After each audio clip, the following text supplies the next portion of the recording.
राधे राधे, जय श्री कृष्णा। 22 दिसंबर 2009 अंटार्कटिका के union glacier camp से बैचलर BT-4 टूरिस्ट प्लेन ने उड़ान भरी। प्लेन में 32 टूरिस्ट, 2 पायलट और 2 गाइड थे। कुल 36 लोग, जो दुनिया के सबसे ठंडे और वीरान महाद्वीप के ऊपर से एक यादगार उड़ान का अनुभव करने जा रहे थे। प्लेन को उड़ा रहे थे कैप्टन अहमद राशिद, एक पूर्व फौजी पायलट जिन्हें अंटार्कटिका के बर्फीले आसमान में 20 साल से ज्यादा उड़ान भरने का तजुर्बा था।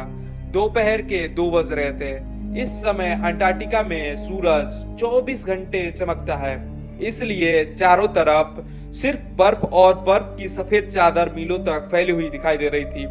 प्लेन का रूट था एजवर्थ पर्वतमाला और अंटार्कटिका के सबसे ऊंची चोटी विल्सन मैसिव के ऊपर से एक शानदार चक्कर लगाना। करीब 3000 मीटर की ऊंचाई पे 380 किलोमीटर प्रति घंटे की रफ्तार से प्लेन हवा को चीरता हुआ आगे बढ़ रहा था।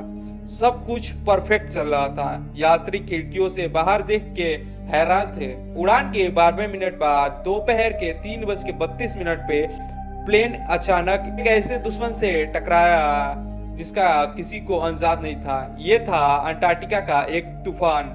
ये यहाँ से फिसल के ये 200 किलोमीटर प्रति घंटा की रफ्तार से नीचे बर्फीली हवा के बाउंडर में ये उड़ रहे थे। ये सुपर कूल्ड पानी के कण, यानी कि शून्य से भी कम तापमान वाले पानी के कतरे प्लेन के पंखों और प्रोपेलर पे पलक झपकते ही जम गए। लेकिन सबसे बड़ा खतरा तो तब पैदा हुआ जब बर्फ ने पेट्रोल ट्यूब को जाम कर दिया। वो सेंसर जो प्लेन की स्पीड को बताता है, कॉकपिट में स्पीड की रीडिंग ही अब गलत आने लगी। ऑटो पायलट सिस्टम अब पागल हो गया था। कैप्टन राशिद ने अब मैनुअल कंट्रोल अपने हाथों में लिया, लेकिन तब तक बहुत देर हो चुकी थी। एक ताकतवर हवा के झोंके ने प्लेन को खिलौने की तरह नीचे फेंक दिया। दोपहर के 3:38 पे करतोल से बाहर हो चुका प्लेन हेरिटेज रेंज के एक अनजान पहाड़ से जाकर टकरा गया। एक कान फाड़ देने वाला धमाका हुआ, बूम, और फिर मौत का सन्नाटा छा गया। जब कैप्टन राशिद की आंख खुली तो उनके सिर से खून बह रहा था और प्लेन का मलबा चारों तरफ बिखरा पड़ा था। कॉकपिट पूरी तरीके से तबाह हो चुका था। किसी तरीके से खुद को बाहर निकाल के उन्होंने चारों तरफ देखा। प्लेन 2 टुकड़ों में अब टूट चुका था, लेकिन किस्मत ने उनका यहाँ पे साथ दिया था। प्लेन पहाड़ से टकरा के बर्फ की मोटी ढलान पे फिसलता हुआ नीचे आया था, जिससे टक्कर का असर बहुत कम हो गया था। एक एक करके लोगों को होश आने लगा। चीखे, दर्द और डर की आवाजें यहाँ पे अब गूंजने लगी। कैप्टन राशिद ने अपनी चोट की परवाह किए बिना चिल्ला के कहा, शांत हो जाओ, हिम्मत रखो, हम जिंदा हैं। ये सुनना था कि लोगों में थोड़ी सी जान आ गई। अब पहला काम था कि गिनती करना, 1 2 3, पूरे 36 सब जिंदा थे यहाँ पे। तो ये किसी चमत्कार से कम नहीं था, लेकिन कई लोगों की हड्डियां टूट चुकी थी और गंभीर चोटें आ गई थी। उन्हें एहसास हो गया था कि वे दुनिया के सबसे खतरनाक जगह पे अब फंस चुके हैं। चारों तरफ सिर्फ बर्फीले पहाड़, गहरे ग्लेशियर और मौत जैसे खामोशी थी। वे कहाँ है ये कोई नहीं जानता था। बचाव दल उन तक कभी नहीं पहुंच पाएगा, क्योंकि तूफान उन्हें उनके रास्ते से 200 किलोमीटर दूर फेंक चुका था और प्लेन का इमरजेंसी ट्रांसमीटर भी क्रैश में अब खराब हो चुका था। कैप्टन ने सबको जिंदा रहने का पहला नियम बताया, साथ रहो और हिम्मत रखो। पहले 24 घंटे उन्होंने प्लेन के टूटे हिस्सों से एक काम चलाऊ ठिकाना बनाने का काम चालू कर दिया, ताकि बर्फीली हवाओं से वो बच सके। उनके पास सिर्फ 15 दिन का खाना था और खाने वाले 36 लोग थे। अंटार्कटिका में दिसंबर से लेके मई तक दिन रहता है। 24 घंटे सूरज चमकता था, जिसने उनकी सोने जागने की पूरे सिस्टम को बिगाड़ दिया था। कैप्टन ने फैसला किया कि अगर यहाँ से निकलना है तो इन्हीं 6 महीनों के अंदर ही निकलना होगा, वरना 6 महीने की अंधेरी रात उन्हें जिंदा निकल जाएगी। दूसरे दिन उन्होंने काम बांट लिया। 2-2 लोगों की 4 टीमें चारों दिशाओं में ये देखने पहुंच गई कि शायद दूर तक कोई नजर आ जाए। एक टीम को शिकार करके खाना जुटाने के लिए भेजा गया। बाकी लोग घायलों की देखभाल और ठिकाने को मजबूत करने में लग गया। टीम में एक 25 साल का एक इंजीनियर भी था। उसने प्लेन की बैटरी और तारों से टूटे रेडियो को ठीक करने की कोशिश करने लगा, लेकिन रेडियो के अंदर जमी बर्फ की बारीक परतों ने उसे हमेशा के लिए शांत कर दिया था। हाँ, उसने एक छोटा हीटर जरूर बना लिया था जिससे ठंड में थोड़ी राहत मिल जाए। शाम को सारी टीमें खाली हाथ और निराश लौटी। चारों तरफ बर्फ के सिवा कुछ नहीं था। शिकार पे गई टीम बड़ी मुश्किल से एक छोटी सी मछली पकड़ पाई थी। दिन बीतते गए, 5 दिन हो गए थे। अब बचाव का कोई अब नामो निशान नहीं था। लोगों का सब्र अब जवाब देने लगा था। टीम में झगड़ा अब चालू हो गया। 5 लोगों के एक ग्रुप ने कहा कि यहाँ बैठ के मरना बेवकूफी है, हमें पैदल ही अब निकलना चाहिए। कैप्टन राशिद ने उन्हें बहुत समझाया कि बिना जानकारी के बाहर निकलना आत्महत्या होगी, लेकिन वे नहीं माने। अपना थोड़ा सा खाना और सामान लेके वे 5 लोग निकल पड़े। उन्होंने जिंदगी की सबसे बड़ी गलती कर दी। वे उस दिशा में जा रहे थे जहां से सबसे करीबी रिसर्च सेंटर भी 1000 किलोमीटर से भी ज्यादा था। 10 दिन बीत चुके थे। खाना लगभग खत्म हो चुका था। भूख इतनी बढ़ गई थी उनकी कि लोग प्लेन की सीटों का चमड़ा उबाल के खाने की कोशिश करने लगे। साथ में बर्फ की गोले चूस के पेट की आग बुझाने की नाकाम कोशिश करते। ये मंजर किसी के भी रोंगटे को खड़ा कर देगा। ये इतना ज्यादा भयानक था कि कोई भी इसे देख के डर जाए। 20वें दिन वो हुआ जिसको सबका डर था। एक बुजुर्ग महिला को हाइपोथर्मिया और निमोनिया ने जकड़ लिया। उनके पास कोई मेडिसिन ही नहीं था। सब बस बेहोशी से उन्हें तड़पते हुए देख रहे थे और फिर उन्होंने सबके सामने दम तोड़ दिया। ये पहली मौत थी जिसने बाकी लोगों को अंदर तक हिला कर रख दिया था। उन्हें अब अपनी मौत सामने दिखने लगी थी। दूसरी तरफ जो बचाव अभियान चल रहा था ना, वो गलत जगह पे खोज कर रहे थे। प्लेन उनके लोकेशन से इतना दूर था कि वो उसके बारे में सोच भी नहीं सकते थे। 20 दिन की नाकाम खोज के बाद उन्होंने मिशन को बंद कर दिया। दुनिया के लिए एक आधिकारिक रिपोर्ट जारी किया गया।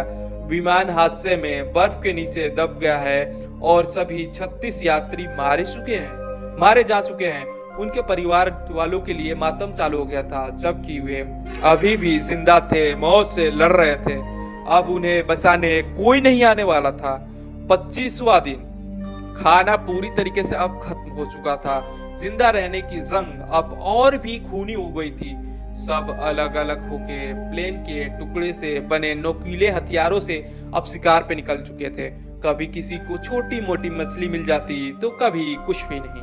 कभी कभी तो कोई बड़ी सील मछली भी हाथ लग जाती तो उसके लिए मार पिटाई मच जाती। यहाँ पे फिर बंटवारा होता। इंसानियत धीरे धीरे अब यहाँ पे दम तोड़ रही थी और तभी उनपे एक और आसमानी आफत टूट पड़ी। अंटार्कटिका के एक भयानक तूफान ने 300 किलोमीटर प्रति घंटे की रफ्तार से ये तूफान पूरे 5 दिन तक चला। प्लेन के टुकड़े से बना उनका ठिकाना ताश के पत्तों की तरह उड़ा दिया और हवा में फेंक दिया उसे उठा के।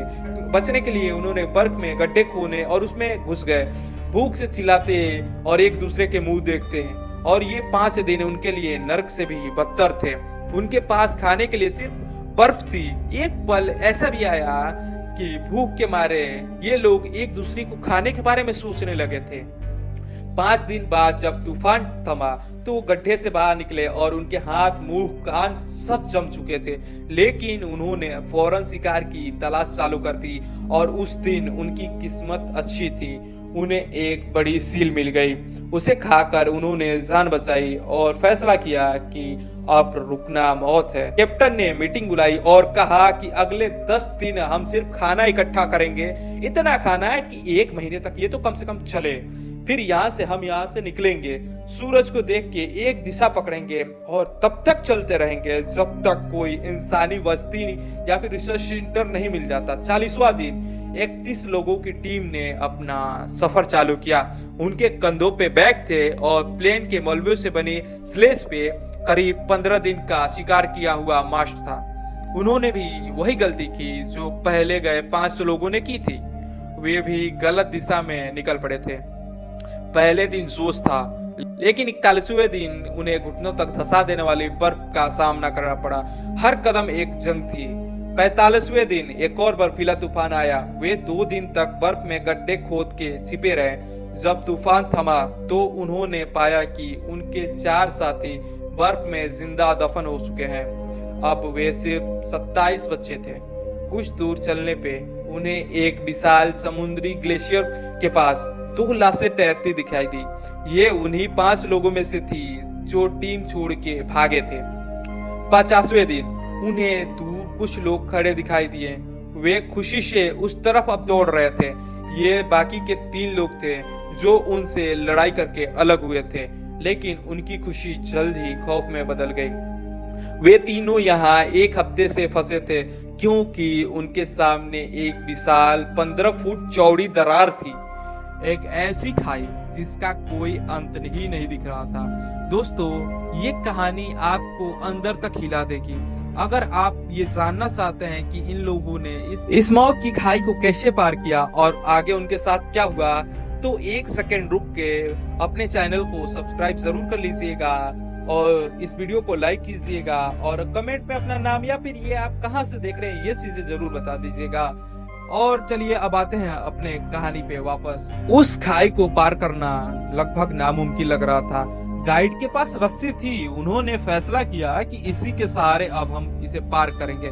पहले गाइड ने रस्सी का एक सिरा एक तरफ बांधा और हुक वाला दूसरा सिरा खाई के पार फेंक दिया। जैसे ही वो रस्सी पे आगे बढ़ा वो फिसल गया और वो गाइड चीखता हुआ नीचे खाई में गिर गया।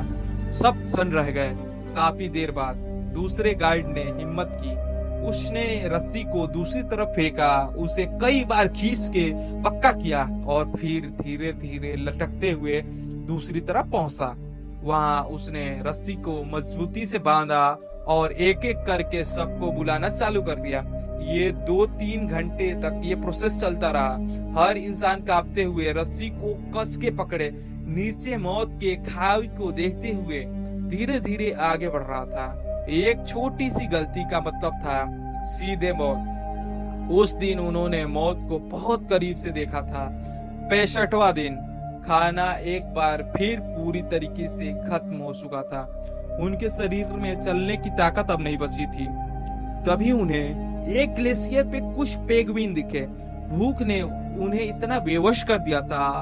उन्होंने पेंगुइन का शिकार किया और जिंदा रहने के लिए उनका कच्चा मांस तक खा गए और ये चीजें कर रहे थे वो लोग। ये एक ऐसा दर्दनाक मंजर था जिसने उनकी बची कुछ इंसानियत को भी शर्मसार कर दिया। वे बस अब जिंदा लाशें थे जो किसी भी कीमत पे सांस लेना चाहते थे। वे लगातार चलते रहे। आज उन्हें चलते हुए 35 दिन हो चुके थे और ग्रेस हुए 75 दिन। इन 75 दिनों में उन्होंने मौत के वो रूप दिखे थे जिसकी कोई कल्पना ही नहीं कर सकता। प्लेन का क्रैश होना, दोस्तों को मरते देखना और चमड़ा उबाल के खाना, 5 दिन के तूफानी नर्क में रहना और अब कच्चा मांस खाना। वे 75वें दिन अंटार्कटिका के बदनाम चीखती हवाएं चालू हो गई। 200 किलोमीटर की प्रति घंटे की रफ्तार से ये चलती हवाओं ने बर्फ के टुकड़े गोलियों की रफ्तार से इनके जिस्म पे वार कर रहे थे। उन्होंने एक बर्फीली गुफा में पनाह ली और तूफान थमने का इंतजार करने लगे। हर गुजरता दिन उनकी हिम्मत और उनकी जिस्म दोनों को तोड़ रहा था। 80वां दिन वो अब तक करीब 200 किलोमीटर सफर तय कर चुके थे, जो उन्हें लग रहा था कि अब वो सही रास्ते पे हैं, जो उन्हें 1000 किलोमीटर दूर एक रिसर्च सेंटर पे ले जाएगा। लेकिन उन्हें ये नहीं पता था कि उनके क्रेस साइड से सिर्फ 300 से 400 किलोमीटर की दूरी पे एक दूसरा रिसर्च सेंटर था जिसकी तरफ उन्होंने पीठ कर रखी थी। उन्होंने गलत फैसला लिया था और उन्हें अब 800 किलोमीटर का सफर और तय करना था। देखते देखते 150 दिन बीत गए। 6 महीने पूरे हो चुके थे। सूरज अब आसमान में आखिरी बार डूबा और फिर चारों तरफ अंधेरा छा गया। अंटार्कटिका की 6 महीने की लंबी रात, काली रात अब यहाँ से चालू हो चुकी थी। अब उन्हें इसी अंधेरे में आगे बढ़ना था। इस अंधेरे ने उनकी मानसिक हालत को बहुत ही बदतर बना दिया था। 170वें दिन विटामिन की कमी से कई लोगों को स्कर्वी की बीमारी हो गई। उनके मसूड़ों से खून बहने लगा, दांत हिलने लगे और शरीर पे घाव होने लगे जो भरते ही नहीं थे कभी। 200वें दिन स्कर्वी की वजह से टीम की सबसे कम उम्र की सदस्य एक 18 साल की लड़की ने वहां पे दम तोड़ दिया। उसकी मौत ने सबको अंदर से खोखला कर दिया। 230वां दिन खाने की कमी और मानसिक तनाव ने लोगों को जानवर बना दिया था। अंधेरा, भूख और बीमारी उन्हें धीरे धीरे अब मारे जा रही थी। देखते देखते अब 350 दिन जैसे तैसे बीत गए। जब सारी उम्मीदें मर चुकी थी तो उन्होंने आसमान में एक चमत्कार देखा। अरोरा ऑस्ट्रेलिस यानी कि सडन स्लाइट। हरे, नीले और बैगनी रंगों की रोशनी पूरे आसमान में नाच रही थी। उस रात इतने महीनों में पहली बार उन्हें लगा कि इस दुनिया में अब भी कुछ ब्यूटीफुल चीजें बाकी है। 420वें दिन कैप्टन राशिद, जो अब तक सब कुछ संभाले हुए थे, वो खुद गंभीर रूप से बीमार पड़ गए। उनका शरीर शॉर्ट स्पाइट से गलने लगा था। टीम के एक पूर्व पर्वतारोही केंजिन ने मौके का फायदा उठाकर लीडरशिप अपने हाथ में ले ली। केंजिन एक कठोर और बेरहम इंसान था। उसके फैसले ने टीम को 2 हिस्सों में अब डिवाइड कर दिया था। 470वें दिन खतरनाक शॉर्टकट लेने के चक्कर में वे बर्फीले तूफान के चपेट में आ गया था। कोई मरा तो नहीं, लेकिन वे अपना रास्ता पूरी तरीके से भटक चुके थे। 500वें दिन एक सदस्य की फ्रोस्ट बाइट से गल चुकी उंगलियों में गैंग्रीन हो गया। इन्फेक्शन फैलने से रोकने के लिए कैप्टन राशिद ने एक जंग लगी छुरी को गर्म करके उसकी उंगलियां को काट दिया। 530वें दिन केंजिन और राशिद के बीच टीम के कंट्रोल को लेके आखिरी लड़ाई हुई। ज्यादातर सदस्यों ने राशिद की इंसानियत पे भरोसा जताया और अकेला पड़ के केंजिन गुस्से में टीम से अलग हो गया और दूसरे रास्ते पे चला गया। उसका क्या हुआ यह किसी को पता ही नहीं चला। अब वे सिर्फ हड्डियों का ढांचा बचे थे, जिनमें चलने की ताकत भी नहीं बची थी। 560वें दिन उन्होंने पहली बार एक जिंदा जीव देखा, एक स्कुआ पक्षी। यह संकेत था कि वे शायद समुद्र के किनारे के करीब है। उम्मीद की एक मरी हुई किरण अब फिर से जागी। 565वें दिन बहुत दूर एक छोटा सा काला धब्बा दिखाई दिया। ये सच था या फिर उनकी आंखों का धोखा। वो काला धब्बा धीरे धीरे बड़ा होने लगा। वे समझ गए कि ये कोई इंसानी ढांचा है। उनके बेजान शरीर में जैसे बिजली दौड़ गई हो। ये वो पल था जब उन्होंने 1000 किलोमीटर का असंभव सफर पूरा कर लिया था और उस एक धब्बे को देख के उनकी आंखों के सामने 571 दिनों का नर्क घूम गया। वो पहला दिन जब प्लेन क्रैश हुआ था, वे उम्मीद जबकि कोई बचाने आएगा। भूख से तड़प के प्लेन का चमड़ा खाना, वे 5 दिन का तूफान, वे जब बर्फ के नीचे दफन थे। अपने दोस्तों को बर्फ में जमते देखा, मौत की खाई को रस्सी से पार करना और जिंदा रहने के लिए कच्चा मांस खाना।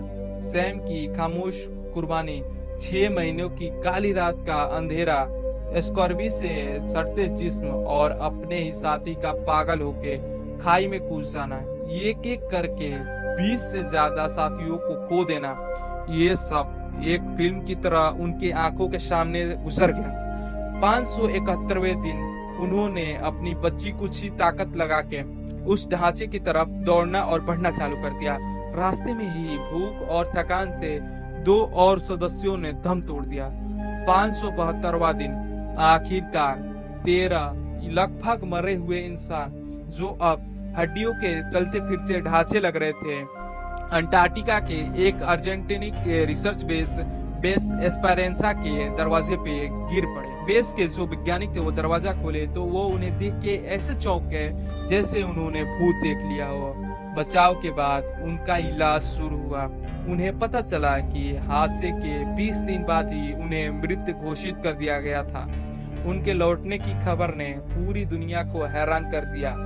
ये मानव इतिहास की सबसे बड़ी और दर्दनाक सर्वाइवल कहानियों में से एक है। आप क्या सोचते हैं इसके बारे में नीचे कमेंट बॉक्स में जरूर कमेंट कर बताएं। तब तक के लिए राधे राधे, जय श्री कृष्ण।